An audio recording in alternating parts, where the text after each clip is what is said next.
Napansin mo na ba yung mga taong parang hindi naging bata? Yung kahit maliliit pa lang sila, may kasamang bigat na hindi angkop sa edad. Yung mga batang kausap mo noon, seryoso na ang mga sinasabi. Yung mga kabataang parang palagi na nilang alam kung ano ang gagawin sa problema. Yung mga nasa 20s na ngayon, pero parang tired na ng buhay sa paraan na hindi katapat ng edad nila. Pamilyar ba sa'yo yung taong ganito? Yung kaklase mo dati na hindi na masyadong naglalaro sa recess? Ang alam mo na lang, nasa bahay na agad pagkatapos ng klase. Yung pinsan na bata pa pero nag-aalaga na ng mga kapatid. Yung workmate na bata pa pero parang ang bigat ng dala. Tulad ng taong nagtrabaho na ng 10 taon nang walang pahinga. Yung kamag-anak na kahit gaano pa kaliit ang problema ng pamilya, sila ang unang nagre-responde. At ang interesting, sila yung mga taong reliable. Sila yung tinatawagan kung may emergency. Sila yung lagi mong marinig na huwag mag-alala, kaya namin ito. Pero behind that maturity, may something na hindi nakikita ng iba. Bakit sila ganyan? Kasi yung maturity nila, hindi nang galing sa normal na paglaki. Hindi nang galing sa dahan-dahang pag-unawa sa mundo habang ligtas at protektado sila. Nanggaling yun sa necessity. Sa pag-a-adjust sa mga circumstances na hindi dapat kayang i-handle ng isang bata. Tignan mo yung mga taong yan. Sa labas, parang okay, parang composed, parang ready. Pero sa totoo lang, hindi sila nakita na bata. Hindi sila binigyan ng pahintulot na maging bata. Sa isang punto ng buhay nila, kailangan nilang tumigil at mag-step up. At ginawa nila. Kasi wala nang ibang magagawa. Baka yung tatay o nanay ay malayo. Nag-OFW para sa pamilya. At ang iniwan ay hindi lang pangungulila, kundi responsibilidad din. Baka may sakit ang isang magulang at biglang nagbago ang papel ng lahat sa loob ng tahanan. Baka may naghiwalay at sila ang naging matatanda sa mga kapatid kahit hindi pa sila handa. Baka hindi man nila masabi kung bakit. Alam lang nila na noon pa man, silang-sila na ang nag-aasikaso. Psychologists call this parentification. Ibig sabihin, yung proseso kung saan ang bata ay nagiging emotional at functional na caregiver ng pamilya. Ang bata na naging maliit na adulto. Yung bata na nag-aral kung paano basahin ang mood ng magulang para malaman kung ligtas ang araw na yun o hindi. Yung bata na nag-coordinate ng bills, ng grocery, ng plano ng pamilya, hindi dahil gusto nila, kundi dahil kailangan. At ang tragic part nito, ginawa nila ito ng walang reklamo. Kasi natural lang para sa kanila. Hindi nila alam na hindi normal. Para sa kanila, ganun talaga ang buhay.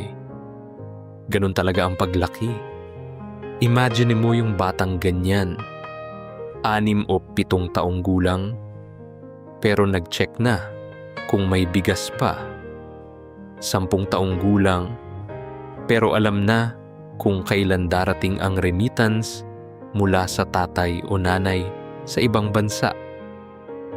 12 taong gulang, pero sila na ang nag-aalaga ng mga kapatid pagkatapos ng klase.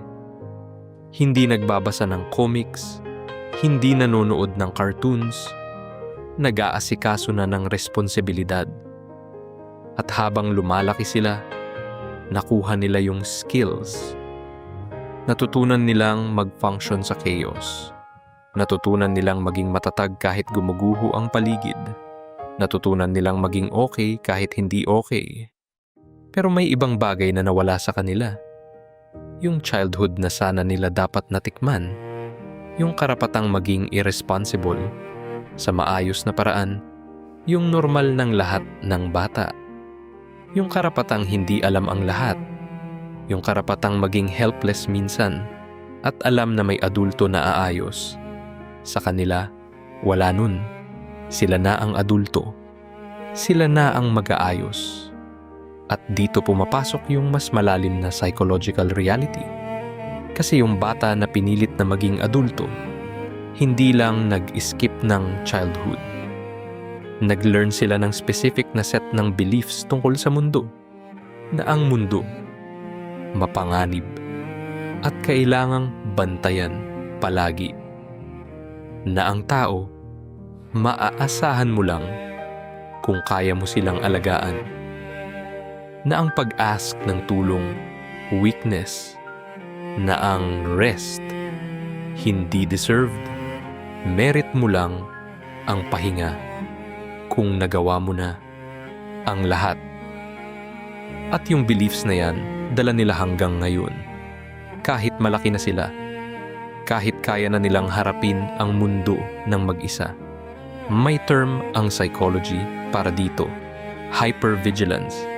Ibig sabihin, yung constant alertness, yung laging nakascan ng paligid. Okay ba ang lahat? May problema ba? Kailangan ko bang mag-act?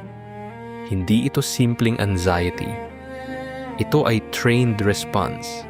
Ito ay survival mode na naging default mode.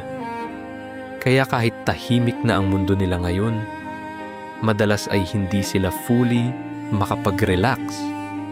Kasi ang utak nila, lagi pa ring naka-alert. Lagi pa ring naghihintay ng susunod na problema. Lagi pa ring ready. At yung pagiging ready palagi, exhausting yun. Kasi hindi ka nabubuhay. Nag-iingat ka lang. Nakakatawang isipin. Sila yung hinahangaan ng iba dahil sa lakas nila. Pero sa loob nila, pagod na pagod. Hindi dahil mahina sila, kundi dahil matagal na nilang pinapatakbo yung makina ng walang pahinga, ng walang maintenance, ng walang nagtatanong kung kumusta na ang makina. Kasi sino ba ang nagtatanong sa reliable na tao kung kumusta sila? Sino ang nag-aalala sa taong laging may sagot? Madalas, wala. At natututo silang huwag umasa. Natututo silang huwag mag-expect na may mag-aalalay sa kanila. Kasi noon pa man, ganun na ang takbo ng mundo nila. Ikaw ang nagbibigay, hindi ikaw ang tumatanggap. At may nakakaawa doon. Kasi kapag nagtangkamang may lumalapit sa kanila, may lumapit na tunay na nag-aalaga, may nagtatanong ng totoo. Hindi nila alam kung paano tumanggap. Nakakaramdam sila ng discomfort. Nakakaramdam sila ng guilt. Para bang hindi nila karapatang matanggap yung pag-aalaga. Para bang may kapalit na dapat. Kasi hindi ito ang natutunan nila. Pero totoo ba yun?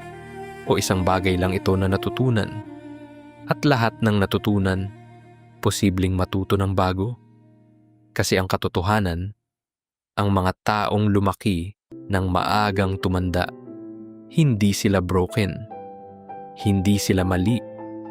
Ang kanilang lakas, totoo. Ang kanilang kakayahan, hindi peke. Pero may isang bagay na kulang. Yung pahintulot na maging vulnerable. Yung pahintulot na magtiwala.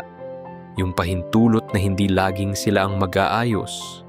At yung pahintulot na yun, hindi pa huli para ibigay nila sa sarili nila. Kaya ito, kung ikaw yung taong maagang tumanda, na hindi mo na matandaan kung kailan ka naging responsable, kung kailan ka naging worried, kung kailan ka nagsimulang mag-function para sa iba, bago mo pa i-function ang sarili mo, marinig mo to. Hindi ka broken, hindi ka too serious, hindi ka incapable ng joy. Ikaw ay isang taong pinilit ng circumstances na maging matatag. At naging matatag ka. Yun ang proof ng lakas mo, hindi ng kakulangan. Pero deserve ka rin.